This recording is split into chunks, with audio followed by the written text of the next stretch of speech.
Assalamualaikum warahmatullahi wabarakatuh.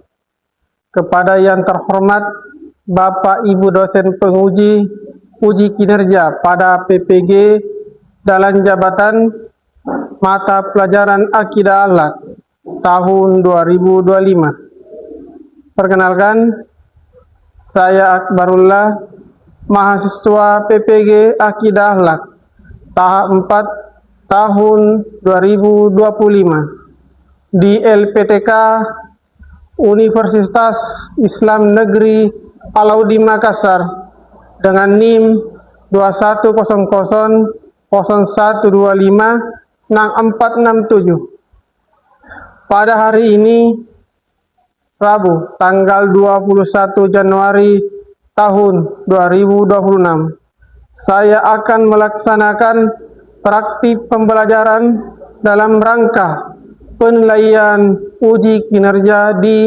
MTS Bojo Kajuara kelas 8 dengan materi adab bermedia sosial dengan model pembelajaran problem based learning. Sekian, terima kasih. Assalamualaikum warahmatullahi wabarakatuh.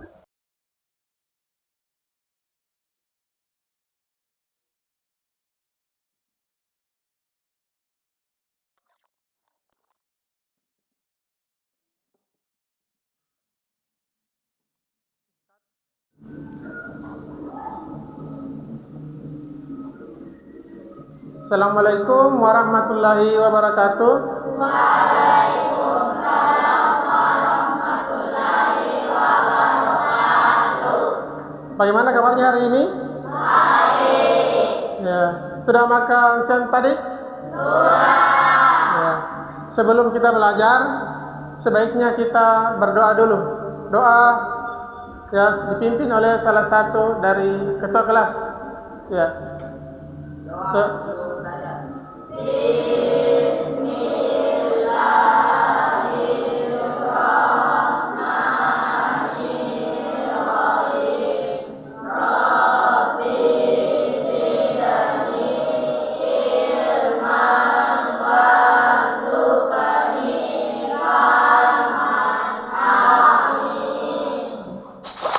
Ya, jadi siapa yang tidak hadir hari ini? Ya. Berapa orang? 3 orang. Yang 3 orang siapa? Ya. Aisyah. Ini keadaannya sakit alfa atau ini? Sakit. Siapa yang sakit? Ya. Yang satu? Kalau tanpa keterangan. Sebelum kita mulai pelajaran pada siang hari ini, ya, untuk meningkatkan ya rasa syukur dan cinta tanah air kita kepada bangsa Indonesia, mari kita menyanyikan lagu wajib nasional. Ya, lagu wajibnya itu adalah Garuda, ya, Garuda Pancasila. Ya, sebelum kita menyanyikan lagu ya wajib nasional, saya ingin satu orang untuk membimbing temannya di depan. Ya, silakan. Yang lain silakan berdiri.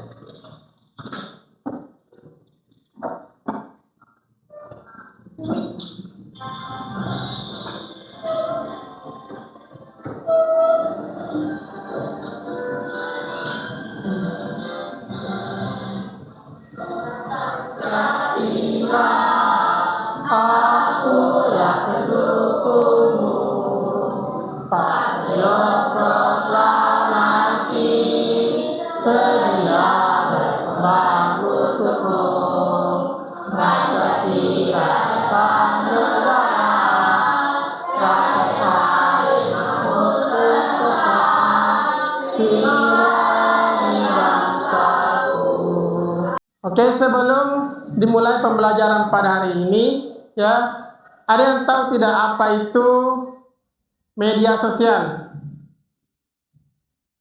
Ada? Coba angkat tangan satu orang. Silakan. Media sosial adalah media yang digunakan untuk berkomunikasi melalui media internet. Ya, terima kasih. Beri tepuk tangan untuk teman dulu.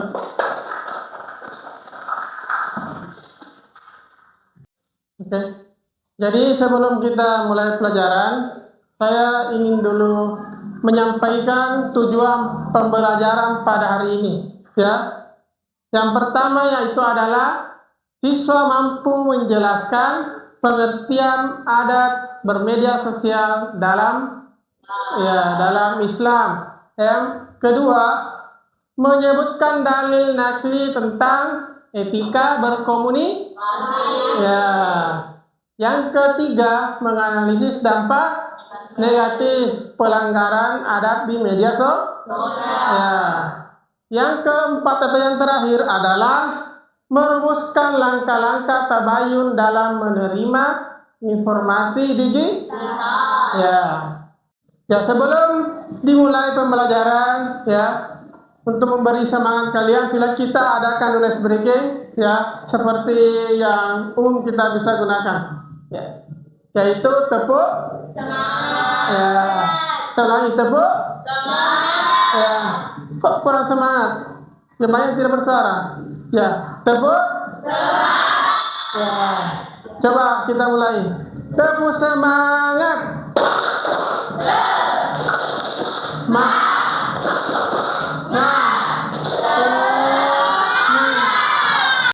Oke, jadi sebelum kita masuk ke pembelajaran ini, Bapak akan menyajikan sebuah video tentang fenomena, ya, sebuah peristiwa tentang bagaimana itu penggunaan media sosial. Begitupun dengan dampaknya. Ya, jadi silakan diperhatikan. Sebentar Bapak akan tanya tentang video tersebut. Ya. Ya, silakan saksikan di atas.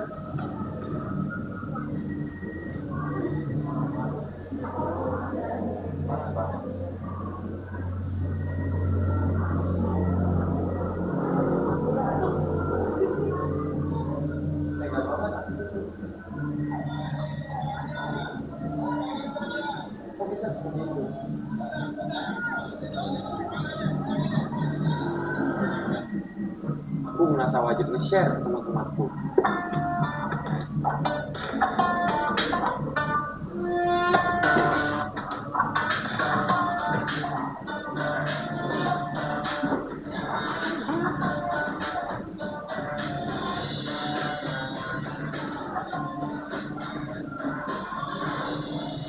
Terus teman-temanku nge-share juga. Beda jadinya. Berkat postinganku, aku merasa berbuat baik melawan kejahatan. Tapi video yang aku terima itu ternyata palsu.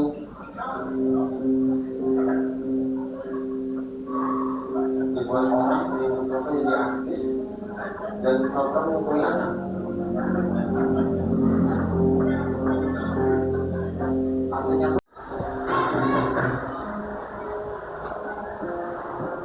dan dia melakukan saya.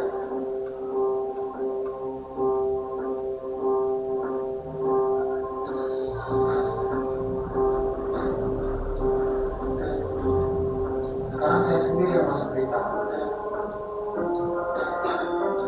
Berita nyata, bukan berita palsu.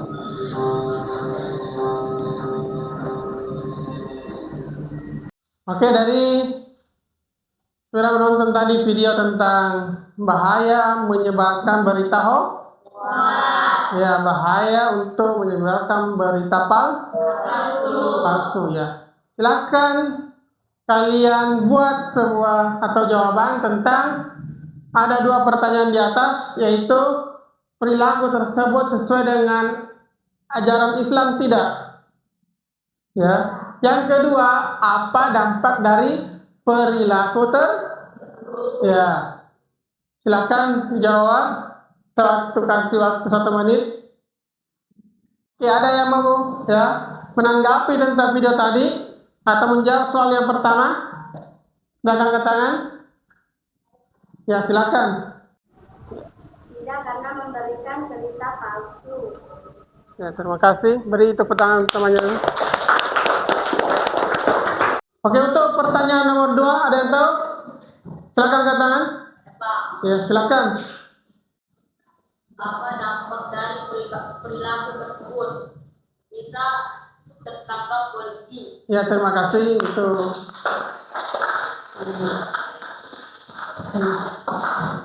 ya, jadi pada pertemuan kali ini Bapak akan mengambil metode pembelajaran problem based learning. Apa itu problem based learning? Adalah bagaimana kalian nanti bisa mengucapkan sebuah masalah melalui diskusi dan memperkanya depan. Jadi sebelum kita diskusi, saya minggu lalu sudah sampaikan ini anggota dari kelompoknya masing-masing sudah dibentuk kelompoknya, dan sekarang ya saya akan bagikan dulu LKPD atau lembar kerja masing-masing kelompok ya untuk dijawab. Kelompok 1 mana? Katakan. Ya. Kelompok 2. Katakan. Kelompok 3 dan kelompok 4. Ya.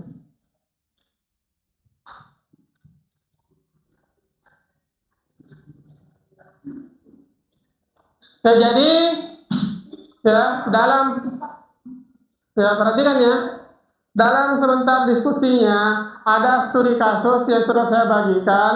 Silakan dibaca baik-baik dan siapkan ya materinya, sebentar presentasikan di depan kelas ya. Untuk itu sekarang saya persilakan dulu untuk beberapa orang untuk angkat kursi ke depan dan meja. Silakan. Laki-lakinya. Kasih 2, kasih cukup 2. Kasih 2. Kasih 2, kasih di belakang-belakang itu meja.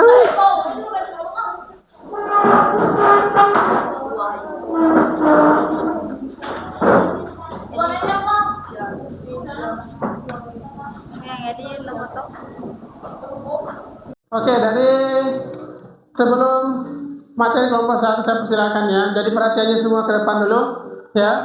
Hadap ke depan semua dulu. Jadi saya persilakan kelompok 1 untuk menampilkan hasil diskusinya. Silakan.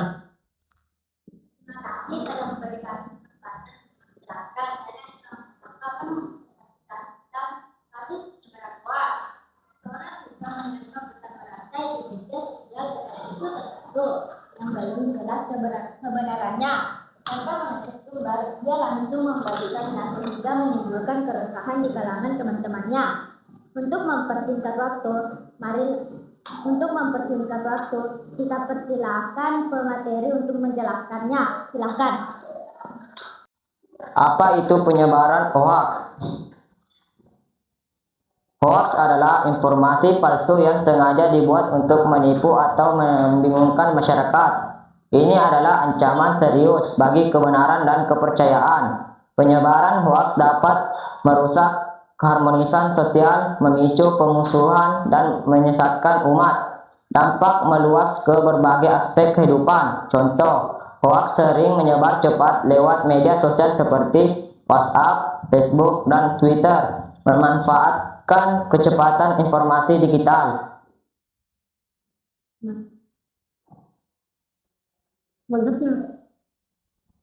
Ya.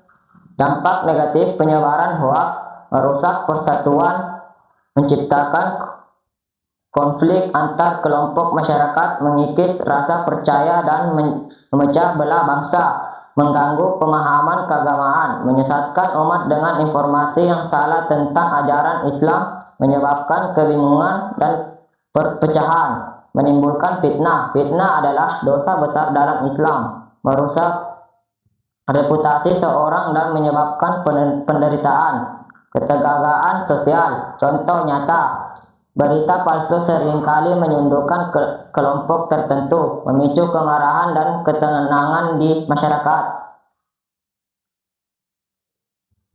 Dalil Al-Quran melarang berita tanpa tabayun.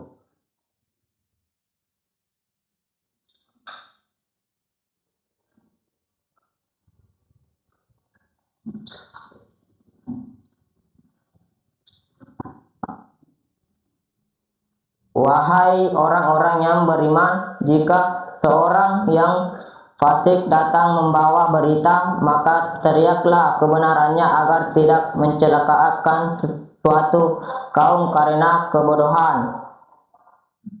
Larangan menggunjing dan menyebarkan prasangka buruk ibarat memakan daging saudara yang sudah mati.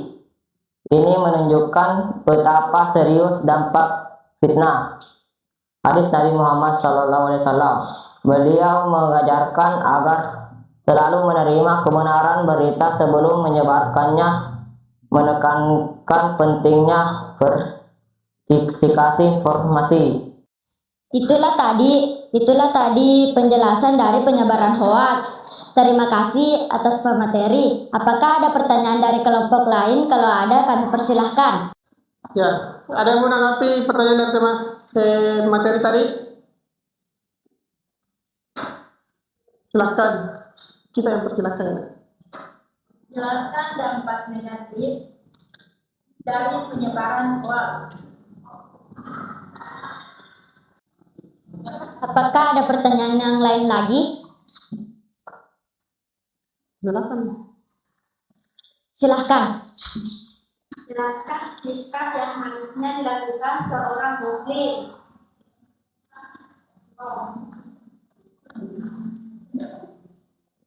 Apakah ada yang lain lagi?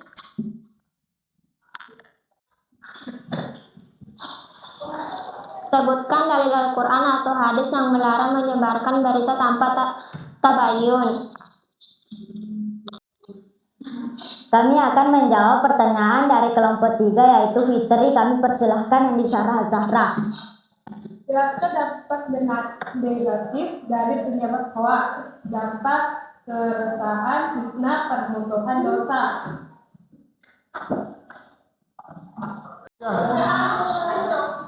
Saya akan menjawab pertanyaan dari Syifa, ya, dari Rahma, yaitu jelaskan sikap yang seharusnya dilakukan seorang muslim. Jawab, sikap muslim memeriksa kebenaran berita, tidak mudah membagikan informasi. Sekian. Apakah Nur Rahma sudah menerima jawabannya? Ya, sudah. Terima kasih sudah menjawab kami. Ya, sama-sama. Selanjutnya saya akan menjawab pertanyaan dari Syifa, yaitu sebutkan dalil Al-Quran atau hadis yang melarang menyebarkan berita tanpa tabayun. Dalil QS Al-Hujurat ayat 6, QS Al-Isra surat 36.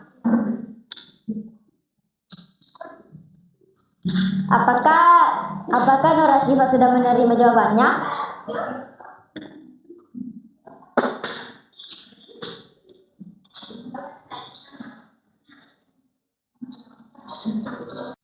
Sebelum menutup, saya akan mempersilahkan pemateri untuk menjelaskan kesimpulan dari diskusi kami.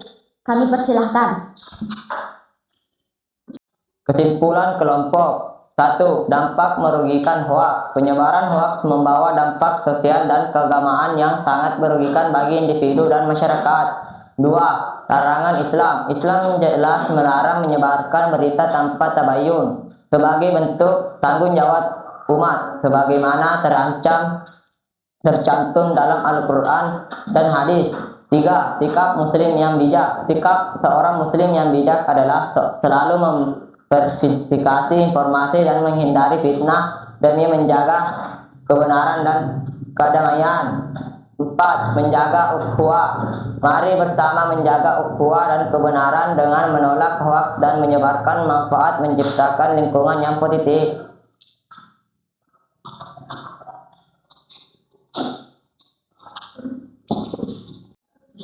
Demikianlah presentasi dari kelompok kami. Bila ada salah mohon dimaafkan karena kami sebagai manusia tidak luput dari kesalahan. Wabillahi taufiq hidayah. Assalamualaikum warahmatullahi wabarakatuh. Waalaikumsalam warahmatullahi wabarakatuh.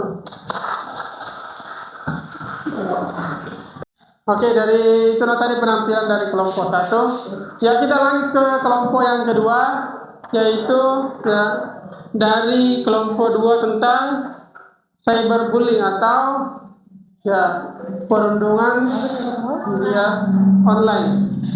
Untuk ya menyelesaikan waktu, saya persilakan kelompok 2 untuk tampil.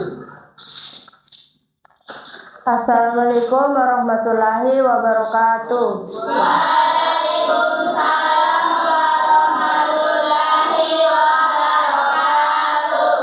Oke, itu tadi penampilan dari kelompok 2. Beri tepuk tangan untuk penampilan dari kelompok 2. Jadi selanjutnya penampilan dari kelompok 3. Untuk menyelesaikan waktu, saya persilakan kelompok 3 untuk bacakan materinya. Assalamualaikum warahmatullahi wabarakatuh.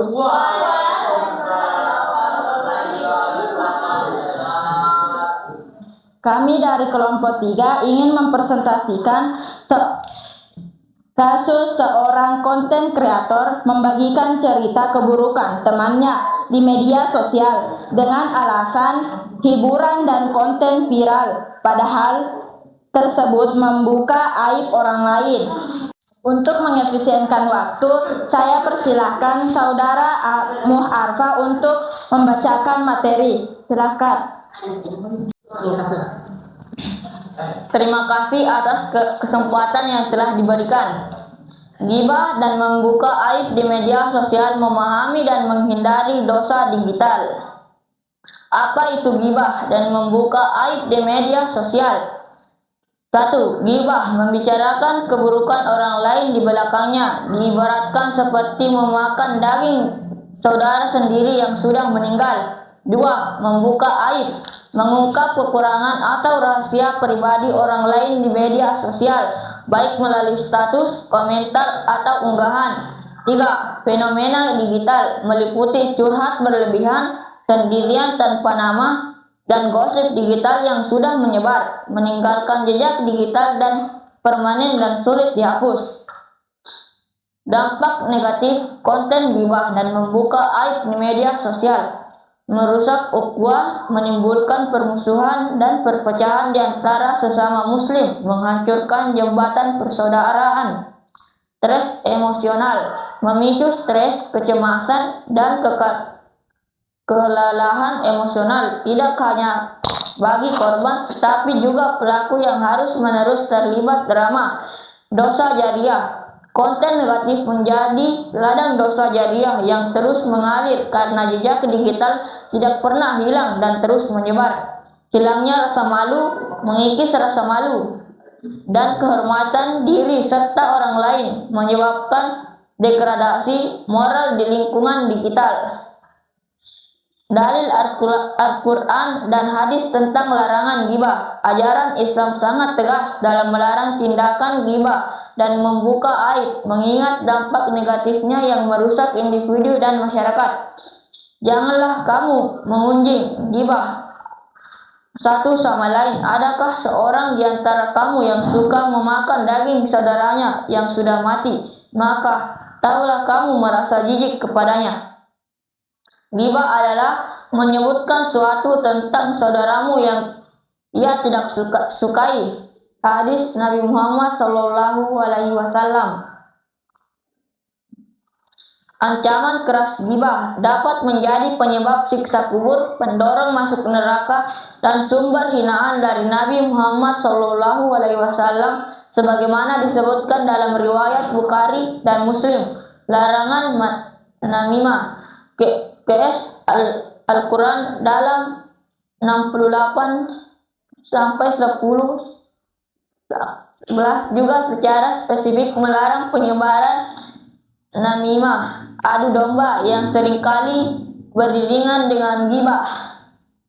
Solusi Islami agar media sosial digunakan positif. 1. Jaga adat digital, hindari menyebar gosip, fitnah, dan membuka aib.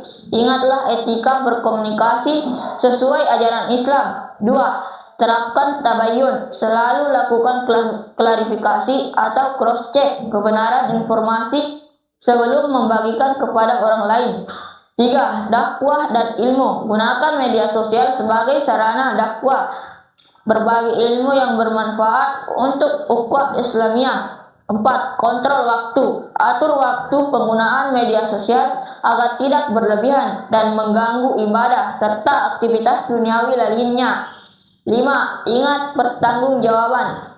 Setiap kata dan tulisan dicatat malaikat. Kita akan dimintai pertanggungjawaban di akhirat. Contoh praktik positif dan media sosial. Membagikan konten Islami yang membangun keimanan dan akhlak mulia, menguatkan solidaritas atau memberikan dukungan dan saling mendoakan antar sesama muslim, menjaga privasi diri dan orang lain sebagai bentuk perlindungan kehormatan, menghindari komentar negatif dan membalas dengan kata-kata baik serta bijak. Itulah tadi pembacaan materi. Untuk itu, saya persilahkan kelompok lain untuk bertanya.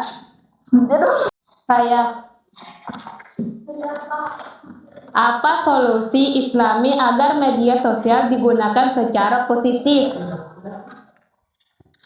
Terima kasih atas pertanyaannya. Apakah ada pertanyaan dari kelompok lain? Silakan. Saya Jelaskan mengapa perilaku tersebut termasuk ghibah dan membuka aib. Terima kasih atas pertanyaannya. Apakah ada pertanyaan tambahan? Silakan. Tiga. Saya tuliskan dalil Al-Quran atau hadis tentang larangan ghibah. Terima kasih atas semua pertanyaan. Pertanyaan kami dari kelompok 3 akan menjawabnya. Untuk itu, saya persilahkan Saudara Desta untuk menjawabnya. Silakan.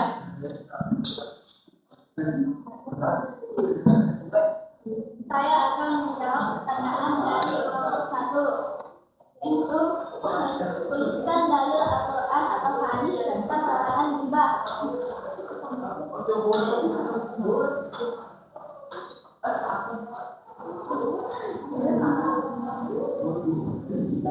Dalil Quran surat Al-Hujurat ayat 12, hadis larangan ghibah.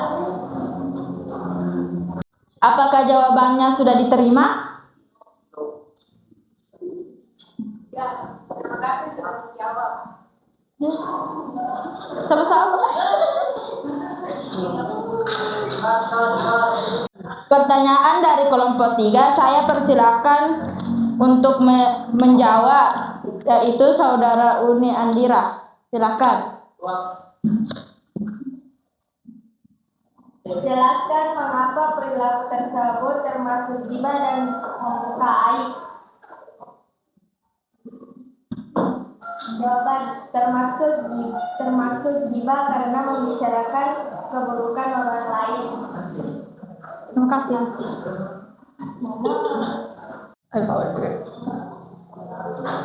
Ya, saya terima jawabannya.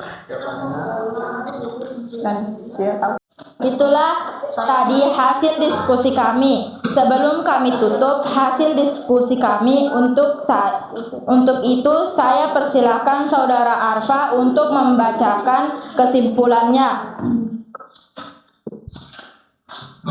terima kasih atas kesempatan.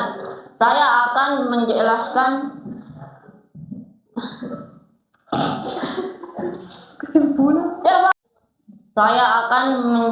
kesimpulan kelompok. 1. Dosa besar. Ghibah dan membuka aib di media sosial adalah dosa yang besar dengan dampak yang sangat nyata dan merugikan. 2. Larangan jelas. Al-Quran dan hadis telah dengan tegas melarang serta mengancam para pelaku pembuatan tercela ini. 3. Sarana positif. Media sosial semestinya dijadikan sarana untuk kebaikan dan manfaat, bukan untuk keburukan. 4. Kunci kontrol diri. Kesadaran dan kontrol diri adalah kunci utama untuk menjaga kehormatan diri dan orang lain di dunia digital. 5. Ruang digital Islami. Mari kita bersama ciptakan ruang digital yang penuh kasih, hormat, dan memberikan manfaat bagi semua.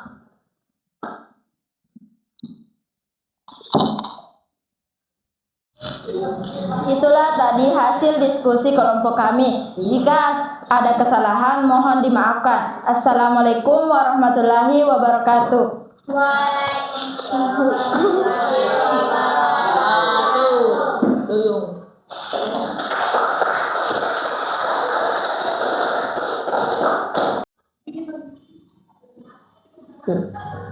Ya, itulah tadi hasil daripada diskusi setiap kelompok. Dan mudah-mudahan apa yang disampaikan oleh kelompok ya masing-masing bisa ya dipelajari dan menjadi bahan pertimbangannya untuk pelajaran ke depan. Untuk itu ya kemarin saya sudah kasih tugas refleksinya, itu adalah membuat apa namanya poster. Ya. Jadi sebentar dikumpul ya tugas refleksinya untuk membuat poster tentang adab bermedia. Ya. Untuk itu sekarang saya akan menyimpulkan materi dari semua kelompok tadi, apa-apa saja poin penting daripada hasil diskusi. Ya. Kelompok 1 tadi alhamdulillah sangat bagus. Ya, ditambah lagi kelompok 2 dan kelompok 3. Ya, lumayan bagus dan ya bisa bersaing di depan semua dengan baik dan benar. Ya, adapun kesimpulan pada pertemuan ini pertama tadi tentang apa? Tentang apa tadi yang pertama? Tentang hoax. Ya, mulai dari penyampaian video tentang hoax, ya bahaya daripada itu hoax.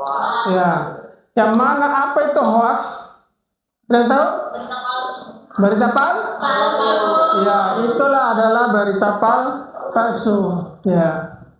Ya, bahaya daripada hoax. Ada yang tahu? Ya. Ada yang menyebutkan bisa masuk penjara? Ya, bisa masuk penjara, itu bahayanya. Dampaknya banyak ya. Bisa dari segi mental, karena penyebaran hoax bisa merusak kepribadian ya, baik itu teman kalian atau orang-orang yang kalian sebarkan beritanya. Kalau beritanya tidak benar, kan bahaya.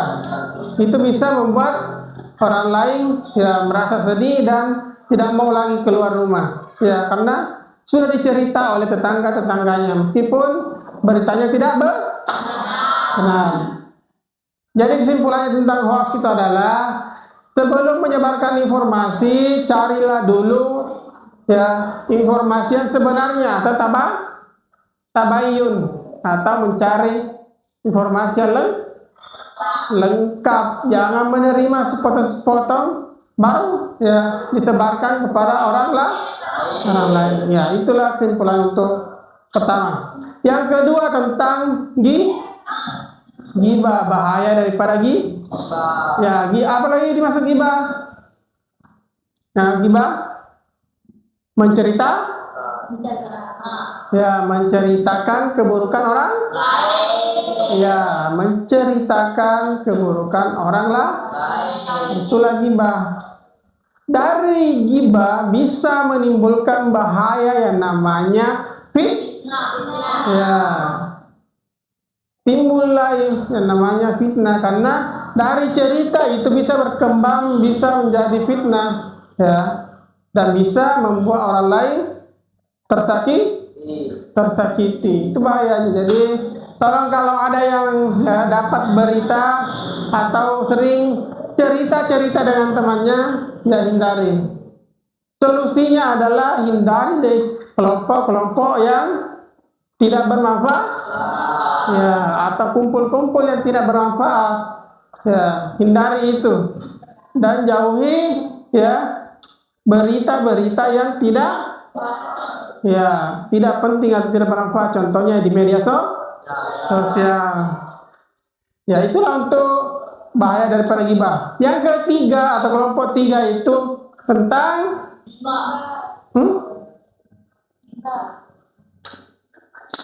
ya, tentang apa tadi? Bully atau perundungan. Ya. Ya, untuk itu pada pertemuan kali ini saya rasa cukup. Ya, tugasnya sebentar kumpul ya setelah pertemuan ini ya selembaran itu membuat tentang poster untuk bahaya media sosial. Dan selanjutnya saya sampaikan pertemuan berikutnya kita akan belajar tentang ya kisah daripada Abu Bakar As-Siddiq. Jadi pertemuan berikutnya kita sudah pindah ke kisah daripada Abu Bakar As-Siddiq. Ya, sebelum kita pulang ya, ada yang bisa pimpin doa?